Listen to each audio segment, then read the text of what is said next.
Hello, lovely listeners, and welcome back to Book Smart Bitches.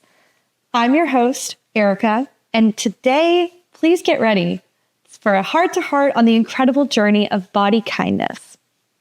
Let's dive in. A little bit about the author.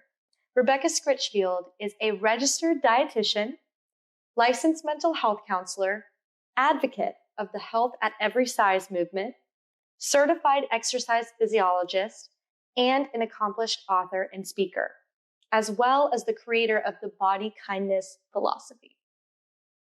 She brings a wealth of knowledge about nutrition and its impact on overall mental, physical, and emotional health.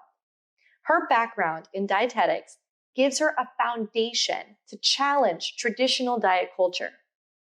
Scritchfield advocates for a holistic approach to health that focuses on well-being rather than conforming to societal beauty standards. Rebecca's personal growth journey is woven into the narrative of body kindness. She shares her own struggles and challenges, making the book more relatable to readers. Her authenticity adds a personal touch to the guidance that she provides within the book's pages. And I firmly believe that. She's a real one, for sure. And why this book? This book holds a unique place in my heart on the concept of self-acceptance. In a world that bombards us with unrealistic beauty standards, body kindness stands as a beacon of self-love and acceptance. Today, we will unravel why this book is not just a conscious choice, but a powerful guide. To kick things off, let's explore the core concepts of body kindness. These concepts go beyond the surface. They delve into the very essence of how we view ourselves and our bodies. Let's begin. First and foremost, Scritchfield discusses body positivity. She encourages acceptance and love for one's body as it is, regardless of shape or size. She challenges societal norms and beauty standards, promoting a more inclusive and diverse definition of beauty, which I think is so important. We need more advocates for body positivity. I cannot tell you how much hate I see on the internet, in the media, just in everyday interactions. It's disgusting. We need to be more kind and compassionate to people because guess what? They're also human beings, okay? And we need to start doing that for ourselves. It starts in here.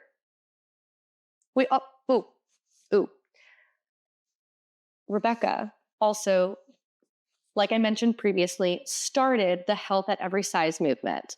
And this movement advocates for the idea that health is not determined by weight and people of all sizes can pursue and maintain good health. She shifts the focus from weight loss to adopting healthy habits and behaviors, which, as we learned in intuitive eating, we need to get away from being obsessed with losing weight and looking thinner. That's not the point here. The point is to accept your body for how it is, how it looks, what it is, and to just be content and figure out ways to be nutritional and your version of healthy the way you are. That's what's important. And Scritchfield also advocates for mindful movement. She emphasizes the importance of engaging in physical activities that are enjoyable and align with individual preferences. Super, super important. She rejects the idea of exercise as a punishment for eating and encourages movement for pleasure and well-being. Now, this also goes hand in hand with the intuitive eating book that we just discussed as well. We need to get away from exercise as being the end-all, be-all way to be healthy and lose weight. But again, we need to get away from that because then it just traps us back into where we started, where we were self-loathing. And that we don't need to be self-loathing anymore. We need to be self-accepting. So doing things that that you enjoy is the bottom line, which goes into my next point, cultivating joy. We need to encourage ourselves to prioritize activities and experiences that bring joy and fulfillment. We need to challenge the notion that happiness is contingent on achieving a certain body size or appearance, because it ain't true. We also need to set realistic goals. Losing 50 pounds in a year, that's maybe reasonable for some people, and for others, not so much. Because again, we need to individualize our activities, our routines. What works for me is not going to work for the next person. And what works for you might not work for me. So we need to set individualized, realistic goals that we can feel proud about attaining. Because you want to feel good. That's the bottom line. We need to build healthy habits and focus on adopting sustainable and enjoyable habits that contribute to overall well-being. We need to reject quick fix approaches and encourage a long-term perspective on health. Rebecca also mentions that we need to respect our body cues, which, guess what, is being an intuitive eater. Whoa! We need to promote tuning into the body's natural cues for hunger and fullness rather than relying on external diets or restrictions. Again, we're just trying to hammer in the point here that we need to be healthy. We need to be conscious, healthy advocates for ourselves. Like that, at the end of the day, it's all about our happiness. It doesn't matter what Sally's doing. It doesn't matter what I'm doing. It's whether or not you feel good in your own skin.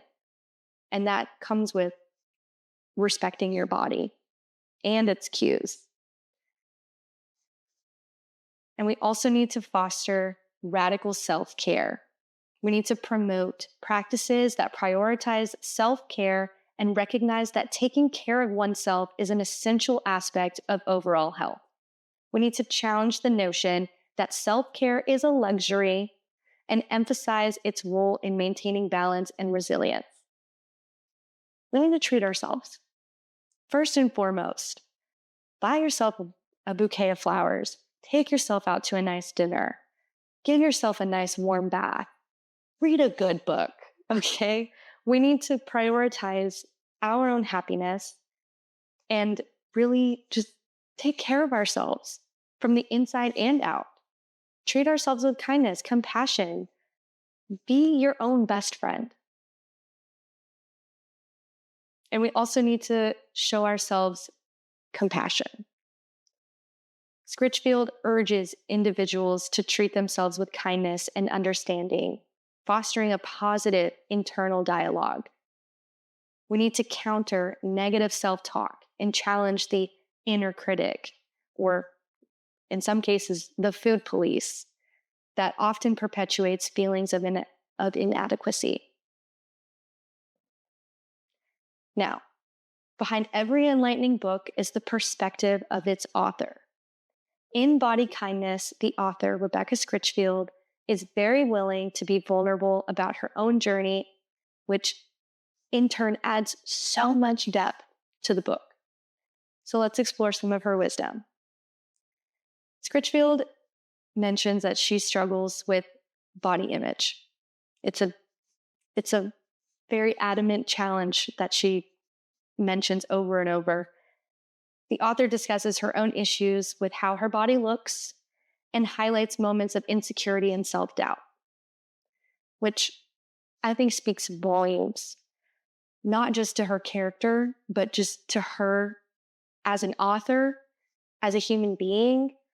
Her willingness to set aside her own pride to share her insecurities with us really just makes her that much more human. And I find that so inspiring that she would go to such a length to prove to us that we deserve to have self-love. If she can do it, we all can do it. And this vulnerability just really helped me understand that even someone as established as her, with all her scholarly accolades and all of the positive change she's enacted in the world, she still has moments of weakness. And I thank her and commend her for sharing that with us. She also mentions how she had many attempts with dieting and weight loss. She opens up about her experiences with traditional dieting, who now we know is very, very harmful, and attempts at weight loss. And she shares how her efforts were often unsustainable, which I cannot stress this enough. With intuitive eating, both of the authors, Evelyn Tribble and Elise Resch, mention how diets are meant to fail. They're designed to fail. Millions of people try diets every single year and then they get back on them. And that's the whole catch-22, is that you're supposed to feel like a failure. That's what they're made to make you do. And so the fact that Rebecca went through that whole rigmarole, just like millions of other people, and got stuck in that self-loathing cycle when it comes to diet culture. And she's telling us, like, that's not the way. I find it amazing. Like, thank you for being a light in the dark tunnel. You saw the end, like, you have so much wisdom, and I'm so glad I got to learn from you. But we also need to have a journey to self-compassion. Rebecca reflects on her journey towards cultivating self-compassion and self-acceptance. She shares moments of realization and the steps she took to develop a more compassionate and understanding relationship with herself. Now, on the topic of vulnerability, I feel compelled to share my own transformation after reading this fantastic book. Personally, I spent years comparing myself to supermodels, like the Kim Kardashians of the world, the Mila Kunises of the world. And I was always envious of those women because they had something I didn't, whatever it may have been. And it led to a cycle of mental and verbal abuse internally. And I was constantly criticizing myself for not measuring up to societal ideals. However, as time passed and I got older and gained wisdom, particularly through reading Body Kindness, my perspective shifted. I began to understand that my uniqueness is not a flaw, but a strength. Embracing my differences has been a transformative journey towards self-acceptance and kindness. And it's not just about theory. It's about weaving these principles into the fabric of our daily lives. So I do want to pose a question to you, maybe even a challenge. How can you, as a listener, apply body kindness in your everyday life, starting today? Now, as we take a moment to pause and reflect, let the essence of body kindness resonate within you. This journey is as much about feeling as it is about understanding.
Now, I really, really want to hear from you, my listeners. I want to hear your thoughts, your experiences, your perspectives. Your input is invaluable, and it's part of our podcast community. So please share your reflections with us on social media. I would love to hear about it. And as we wrap up our journey through body kindness, let these insights become seeds of positive change in your life. Body kindness isn't just a philosophy, it's an invitation to transform how we perceive and treat ourselves. So, a massive thank you for joining us today on this exploration of body kindness. Until our next journey together, be kind to your beautiful self. This is Erica, signing off. Join us next week where we discuss in defense of food.